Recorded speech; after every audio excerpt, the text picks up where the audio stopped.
ஆஷூரா நமக்கு துக்க நாளா இல்லை சந்தோஷமான நாளா? ஹஜ்ரத் ஹுசைன் ரலியல்லாஹு அன்ஹு கொல்லப்படுவதற்கு பல்லாயிரம் ஆண்டுகளுக்கு முன்னாலே ஆஷூரா இருந்தது. ஆஷூரா புனித நாளாக இருந்தது. அல்லாஹுவால் படைக்கப்பட்ட இந்த துனியாவில் முதல் மழை பொழிந்தது ஆஷூரா நாள். ரலியல்லாஹு அன்ஹுவை யாரெல்லாம் கொன்றார்களோ அவர்கள் மீது அல்லாஹுவின் சாபம் உண்டாகும். ரலியல்லாஹு அன்ஹுவின் படுகொலையில் யார் சந்தோஷப்பட்டார்களோ அவர்களின் மீதும் அல்லாஹுவின் சாபம் உண்டாகும். இஸ்லாமிய கலாச்சாரமும் அல்ல, அது இஸ்லாத்தினுடைய சாயம் கூட அதன் மீது பட முடியும். உமர் ரலியல்லாஹு அன்ஹு கொல்லப்பட்டார்கள், நாம் கொண்டாடுகிறோம். அப்படி காரணம், முழு உடல் கிடைக்காமல் ஒரு பாடியை பொட்டணம் கட்டி எடுத்து விட்டு போன நிகழ்வு. ஒரு காலத்தில் நம்மோடு கொஞ்சம் ஒட்டி இருந்த ஷியாக்களினுடைய சில பழக்க வழக்கங்களினுடைய தொற்று இன்றைக்கும் சுன்னத் வல் ஜமாஅத்தினரிடமும் இருக்கிறது. முதல்ல இஸ்லாமிய பார்வையில கருப்பு ஆடைங்கிறது சோக அடையாளமே அல்ல. அதற்காக மறுபக்கம் ஹுசைன் ரலியல்லாஹு அன்ஹுவின் கொலையை எந்த சுன்னத் வல் ஜமாஅத்தும் நியாயப்படுத்தார்.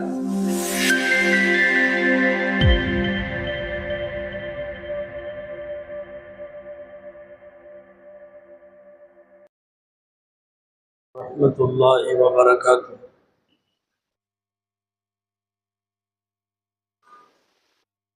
नहमदुल्लाहल अज़ीम नुसल्ली व नुसल्लिमु अला रसूलिल करीम अम्मा बअद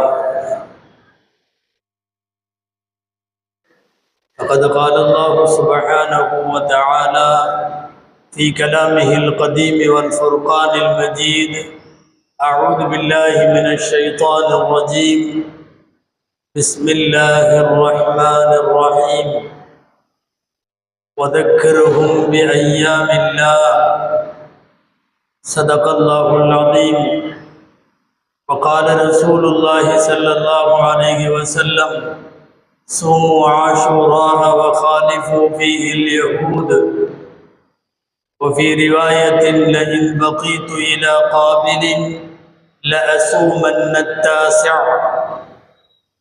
صدق رسول الله صلى الله عليه وسلم. எல்லா புகழும் அல்லாஹ் ஜல்ல ஷானஹு தஆலா ஒருவனுக்கே உரித்தாகும். அருமைநாயகம் முஹம்மதுர் ரசூலுல்லாஹ் ஸல்லல்லாஹு அலைஹி வஸல்லம் அவர்களின் மீதும் நற்பாக்கியங்கள் நிறைந்த அவர்களுடைய உம்மத்தின் மீதும்,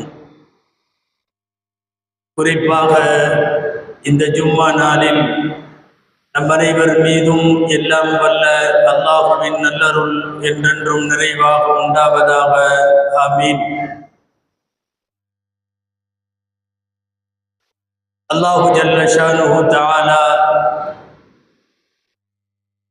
தனது அருள்மறை அல் குர்ஆனில் அல்லாஹுடைய நாட்களை நினைவூட்டுங்கள் என்று சொல்லுகிறான். வதக்கிருஹும் பிஅய்யாமில்லாஹ், அவர்களுக்கு அல்லாஹுவின் நாட்களை நினைவூட்டுங்கள். அல்லாஹுவின் நாட்கள் என்றால் எது? அல்லாஹ் இந்த உலகத்தில் அதிகமாய் அருள் புரிந்த நாட்களையும் அல்லாஹுடைய நாட்கள் என்று சொல்லலாம். அல்லாஹுவால் பெரும் பெரும் எதிரிகளெல்லாம் அழிக்கப்பட்டு அவர்கள் கருவறுக்கப்பட்ட நாளையும் அல்லாஹுடைய நாள் என்று சொல்லலாம். எனவே இந்த உலக வரலாற்றிலே நடந்த மிக அதிகமாக நன்மைகள் நடந்த நாளையும் எடுத்து சொல்லுங்கள், மிக அதிகமாக தீமைகள் நடந்த நாளையும் நீங்கள் எடுத்து சொல்லுங்கள். அல்லாஹுடைய நாட்களை நினைவு கூறுவது அடுத்தடுத்த நாட்களில் நம்மை புனரமைத்து கொள்ள, நம்மை செம்மைப்படுத்திக் கொள்ள அது உதவும் என்பது இந்த ஆயத்தில் விளங்குகிற கருத்து. அல்லாஹ் அருள் புரிந்த பாக்கியத்திற்குரிய நாட்களில் நாம் எல்லாம் அறிந்திருப்போம். 10 நாட்களாய் ஒரு 3 முத்தான 10 நாட்கள் உண்டு. ரமலானுடைய கடைசி 10 நாட்கள், இதோ இந்த முஹர்ரத்தில் இப்போது நாம் வீற்றிருக்கிற முஹர்ரமின் 10 நாட்கள், வருஷத்தின் கடைசி மாதமான துல்ஹஜ்ஜினுடைய 10 நாட்கள். இந்த 3-10 நாட்களுமே பெரும்பாக்கியத்திற்குரியவை. ரமதானுடைய இறுதி 10 லைலத்துல் கத்ரின் மூலம், முஹர்ரமில் இந்த 10 ஆஷூரா என்று நாம் அடுத்து எதிர்நோக்க இருக்கிற நாளின் மூலம், துல்ஹஜ்ஜில் தியாக திருநாள் ஈதுல் அத்ஹா என்கிற திருநாளின் மூலம் 3-10 நாட்களையும் அல்லாஹ் மேம்படுத்தி வைத்தான். அல்லாஹுடைய நாட்களை நினைவு கூறுங்கள் என்கிற போது இந்த முத்தான 3-10 நாட்கள் மிக முக்கியமானவையாக கருதப்படுகின்றன. அதில் நாம் இப்போது வீற்றிருக்கிற முஹர்ரம் மாதத்தினுடைய முதல் 10 நாள், இந்த வாரம், நாம் இந்த வாரத்தில் இன்னும் ஒரு 2-3 நாட்களில் ஆஷூரா நாளை அடைய இருக்கிறோம். உலக வரலாற்றில் மிக பெரும் தாக்கங்களும் அல்லாஹுடைய அருள்களும் எதிரிகளின் துவம்சமும் இவைகளெல்லாம், இந்த நிகழ்வுகளெல்லாம் நடைபெற்ற வரலாற்றினுடைய மிக பிரம்மாண்டமான நாளாக ஆஷூரா நாள் கருதப்படுகிறது. இந்த மாதம் முஹர்ரம் மாதம். இதற்கு அல்லாஹுடைய மாதம் என்று பெயர் வைத்தார்கள் பெருமானார் ஸல்லல்லாஹு அலைஹி வஸல்லம். ஷஹ்ருல்லாஹில் முஹர்ரம், முஹர்ரம் அல்லாஹுடைய மாதம். இந்த மாதத்தில் நாம் நின்று நினைவு கூறத்தக்க மிகப்பெரிய நிகழ்வுகளாக இந்த உலக வரலாற்றில் 2 நிகழ்வை சொல்லலாம். ஒன்று, சில ஆயிரம் ஆண்டுகளுக்கு முன்னாலே ஹஜ்ரத் மூசா அலைஹிஸ்ஸலாமோடு மல்லு கட்டிய, கொடுங்கோல் ஆட்சி புரிந்த சர்வாதிகாரியான ஃபிரௌன் அழிந்து போனது முஹர்ரம் 10. அந்த அடிப்படையில் வரலாற்றில் இந்த நாள் நீக்கமறு நிறைந்திருக்கிற நாள். மறுபக்கம் இந்த உம்மத்தில் மிகப்பெரிய துக்க நிகழ்வாக கருதப்படுவது பெருமானார் ஸல்லல்லாஹு அலைஹி வஸல்லத்தினுடைய திருப்பேரர் இமாம் ஹுசைன் ரலியல்லாஹு அன்ஹு அவர்கள் கோரமான முறையில் கர்பலா போரில் அவர்கள் கொல்லப்பட்ட நாளும் இந்த ஆஷூரா நாள். இந்த 2ம் இதே மாதத்தில், அதுவும் இந்த வாரத்தில் நடைபெற்றது. ஆனால் ஆஷூரா என்கிற நாள் அது ஆதம் அலைஹிஸ்ஸலாம் காலத்திலிருந்து புனிதம் பெற்றது. வரக்கூடிய புதன்கிழமை இந்த ஆஷூரா நாள் எல்லா நபிமார்களின் காலத்திலேயும் அது போற்றுதலுக்குரிய நாள். ஆஷூரா நாளில் நாம் மட்டுமல்ல, முந்தைய ஷரியத்தில் உள்ளவர்களெல்லாம் நோன்பு வைத்தார்கள். ரமலான் கடமையாகுவதற்கு முன்னால் இந்த உம்மத்திற்கு கூட ஆண்டிலே ஒரு நாள் ஆஷூரா மட்டும் ஃபர்லாக இருந்தது. அதற்கு பிறகுதான் ரமதான் கடமையாக்கப்பட்டதற்கு பிறகு அது இன்றளவும் சுன்னத்தாய் உபரி வணக்கமாய் நீடிக்கிறது. ரமலானுக்கு முன்பு, கடமையாகுவதற்கு முன்பு ஆஷூரா தான் ஆண்டனுடைய பிரதான நாள். சரி, இப்படி பல்வேறு நிகழ்வுகள் நடைபெற்றிருக்கிற போது ஆஷூரா நமக்கு துக்க நாளா இல்லை சந்தோஷமான நாளா? ஏராளமான எதிரிகள் அழிக்கப்பட்டார்கள் என்ற வரலாற்றை படித்து பார்க்கிற போது முஸ்லிம் உம்மத்திற்கு அது சந்தோஷமான நாளாக இருக்க வேண்டும்.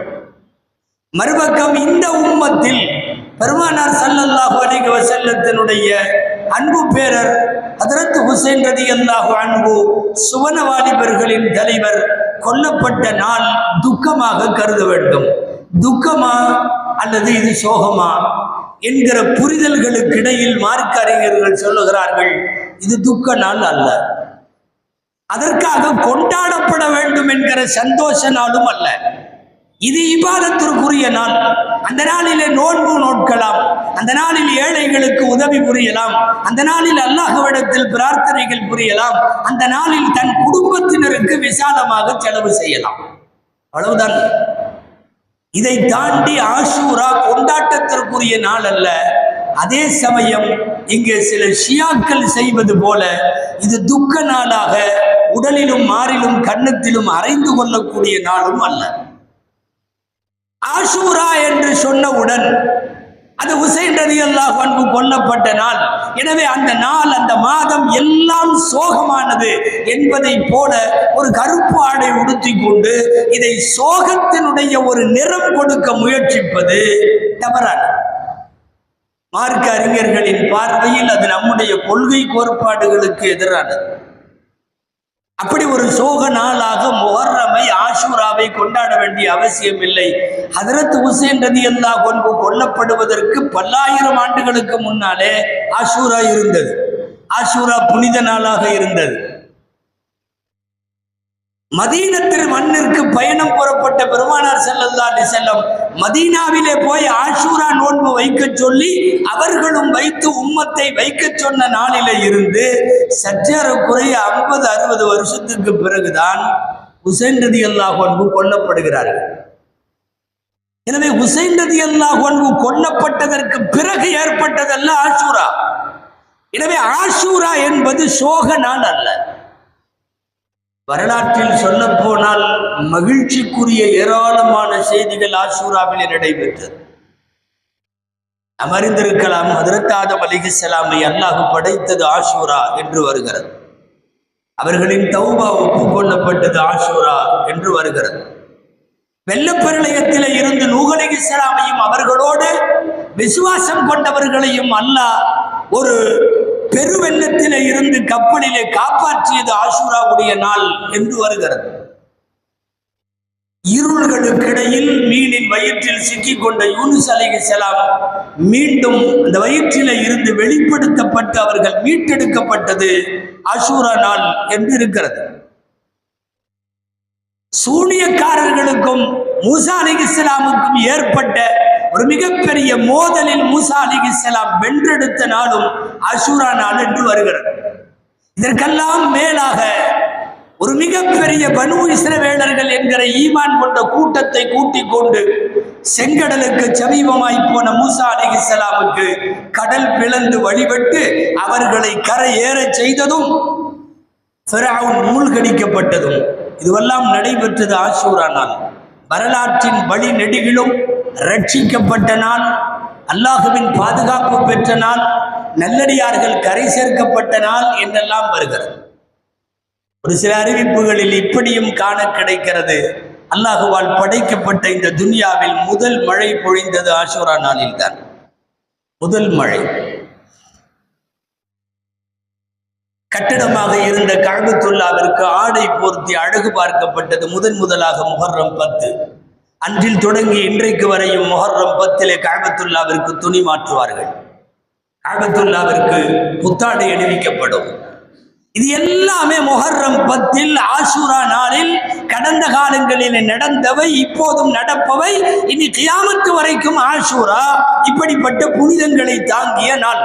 ஒரு ஷரியத்திலே இல்லை, நிறைய ஷரியத்துகளில் ஆஷூரா என்பது ஆக புனிதமான நாளாக கருதப்பட்டிருக்கிறது. எனவே ஆஷூராவிற்கு கொண்டாட்ட அடையாளம் வர்ணம் பூசுவதும் தவறு. மறுபக்கம் அது சோகமான நாள். ஹுசைன் ரலியல்லாஹு அன்ஹு கொல்லப்பட்டார்கள், எனவே அதை சோகமாக அனுஷ்டிக்க வேண்டும் என்கிற சிலரது அணுகுமுறையும் தவறானது. உண்மைதான், ஹஜ்ரத் ஹுசைன் ரலியல்லாஹு தஆலா அன்ஹு அவர்கள்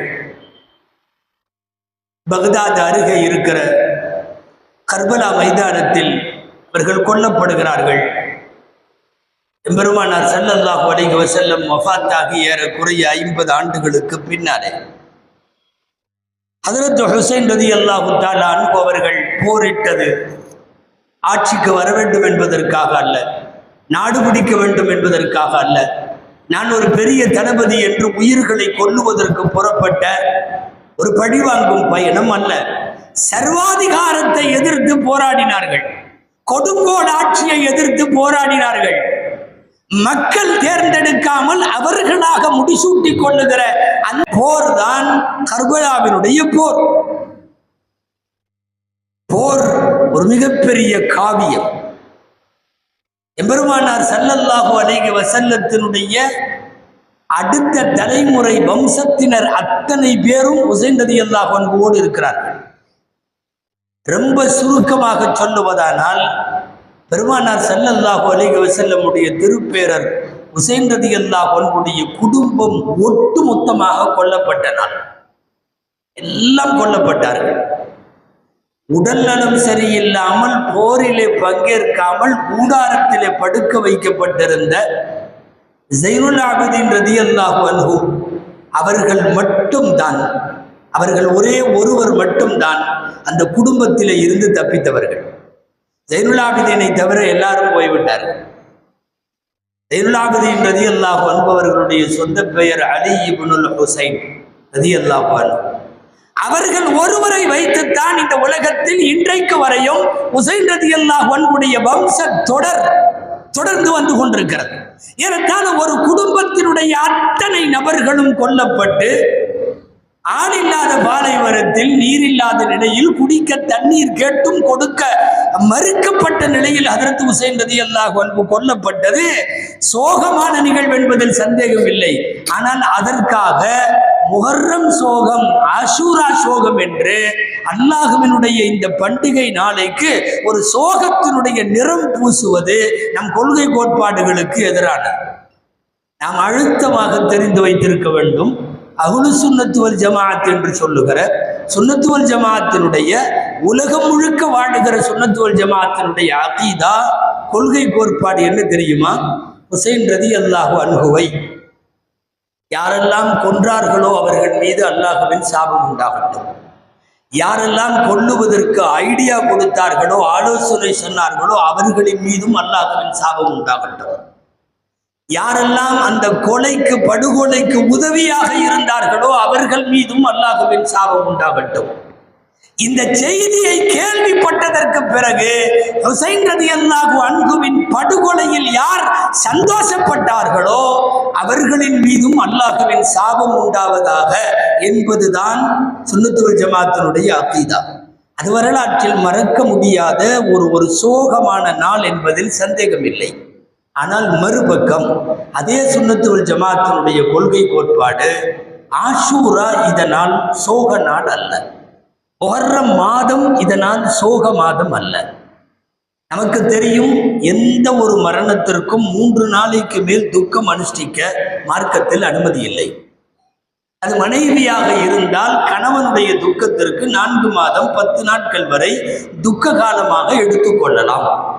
இதை தவிர உலகத்தில் யார் இறந்தாலும் 3 நாளைக்கு மேல் துக்கம் அனுஷ்டிப்பதற்கு மார்க்கம் அனுமதி தரவில்லை. அதிலும் அந்த துக்கத்தில் வரம்பு மீறுகிற ஒப்பாரியும் வரம்பு மீறுகிற முகத்திலும் மார்பிலும் அடித்துக்கொண்டு அழுவது என்பது சுத்தமாகவே இஸ்லாமிய கலாச்சாரமும் அல்ல. அது இஸ்லாத்தினுடைய சாயம் கூட அதன் மீது பட முடியாது. இன்றைக்கு முஹர்ரம் 10 என்று வந்துவிட்டால் முஹர்ரம் 10 அல்ல, சற்றேறக்குறைய 10 முடிவடைகிற முந்தைய 40 நாட்கள் சோக நாளாக கருதுகிறார்கள் ஷியா சமுதாயத்தை சார்ந்தவர்கள்.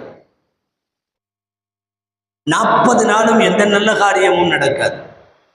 அதிலும் குறிப்பாக முஹர்ரம் 10 ஹுசைன் ரலியல்லாஹு அன்ஹு கொல்லப்பட்ட நாளில்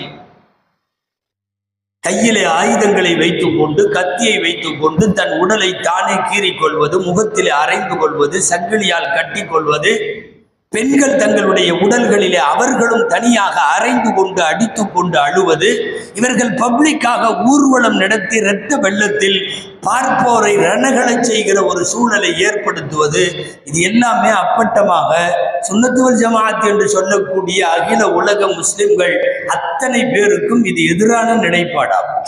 மார்க்கத்தில் இவைகளுக்கு ஆதாரம் இல்லை. சாதாரணமாக ஒரு வீட்டில் ஒரு மையத்து நடந்து அதற்காக அழுபவர்கள் ஒரு பெரும் குரல் எடுத்து ஒப்பாரி வைத்து அழுதால் கூட கண்டிக்கிறது மார்க்கம். லைஸ மின்னா மன் தரபல் ஹுதூத் வ ஷக்கல் ஜுயூப், சஹீஹுல் புகாரியினுடைய ஹதீஸ். கன்னத்திலே அரைந்து கொண்டு அழக்கூடியவர்கள் நம்மை சார்ந்தவர்கள் அல்ல. ஆடைகளை கிழித்து கொண்டு அழக்கூடியவர்கள் நம்மை சார்ந்தவர்கள் அல்ல. இதுவெல்லாம் பெருமானார் ஸல்லல்லாஹு அலைஹி வஸல்லம் ஒரு துக்க அனுஷ்டிப்பின் போது முஸ்லிம் சமுதாயம் கடைபிடிக்க வேண்டிய ஒழுங்குகளும் கடைபிடிக்க கூடாத கைவிட வேண்டிய வழிமுறைகளை குறித்தும் பெருமானார் பேசியவை. கொல்லப்பட்ட நாள் சோக நாள் என்றால் ஹுசைன் ரலியல்லாஹு அன்ஹு கொல்லப்பட்டது நிகழ்வு சோக நிகழ்வு. அதனால் ஆஷூரா சோக நாள் அல்ல, முஹர்ரம் மாதம் சோக மாதம் அல்ல. உமர் ரலியல்லாஹு அன்ஹு கொல்லப்பட்டார்கள், நாம் கொண்டாடுகிறோம். அப்படி மெஹராபிலேயே கொல்லப்பட்டார்கள். கடந்த வாரம் சொன்னோமே. உஸ்மான் ரலியல்லாஹு அன்ஹு தள்ளாத வயதிலே அவர்கள் கொல்லப்பட்டார்கள். ஒரு வெள்ளிக்கிழமை ஃபஜ்ர் தொழுகைக்கு வருகிற போது அலி ரலியல்லாஹு அன்ஹு கொல்லப்பட்டார்கள். யாருடைய நாளையும் நாம் துக்க நாளாகவோ கொண்டாடுவதோ ஒப்பாரி வைப்பதோ இல்லை.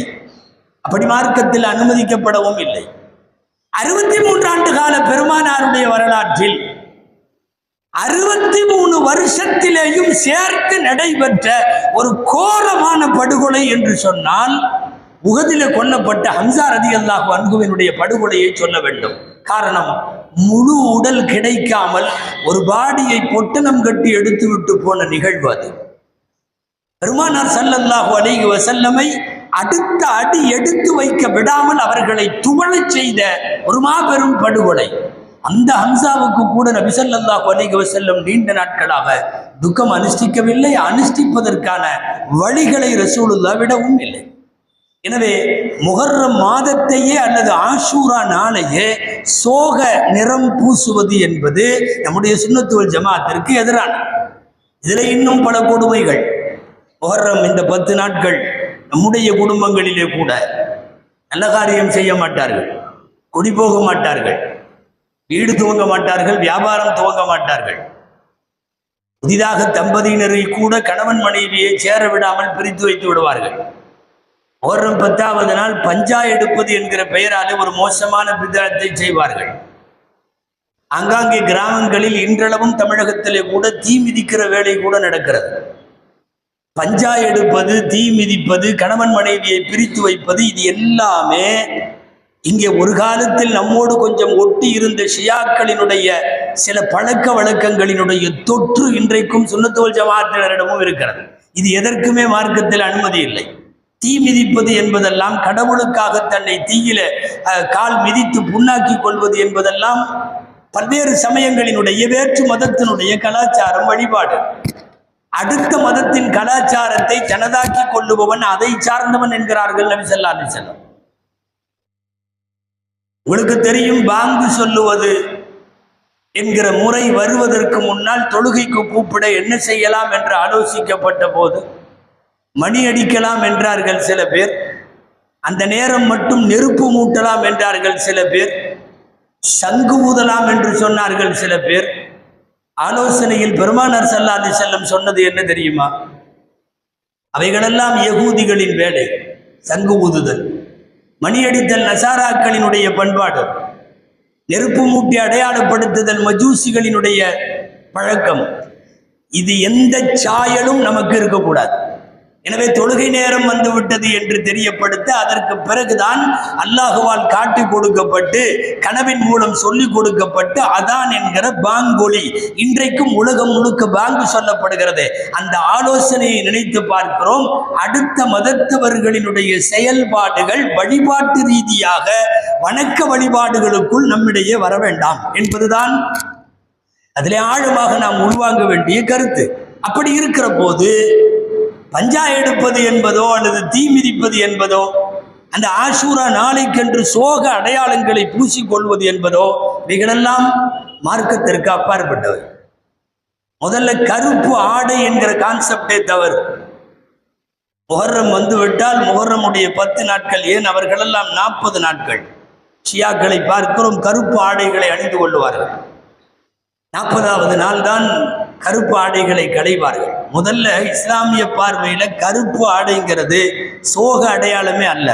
இந்த நாட்டில் வேணா யாராவது இறந்த உடனே கருப்பு சட்டை போட்டுக்குவாங்க, ஏதாவது கண்டன ஆர்ப்பாட்டம்னா கருப்பு சட்டை போட்டுக்குவாங்க, சோகமா இருக்கிறப்பெல்லாம் போட்டுக்குவாங்க. இஸ்லாத்தினுடைய ஷரியத்தின் பார்வையில கருப்பு என்பது சோக அடையாளமாக எங்கும் சொல்லப்படவில்லை.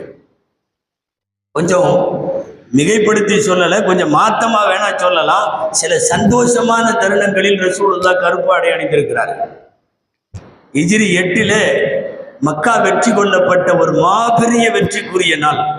அந்த நாள்ல எப்போதும் முன்னெப்போதும் இல்லாத, அன்றைக்கு மட்டும் வித்தியாசமாய் பெருமானார் ஸல்லல்லாஹு அலைஹி வஸல்லம் கருப்பு தலைப்பாகை அணிந்து கொண்டு மக்காவுக்குள்ளே நுழைந்தார்கள் என்று வருகிறது.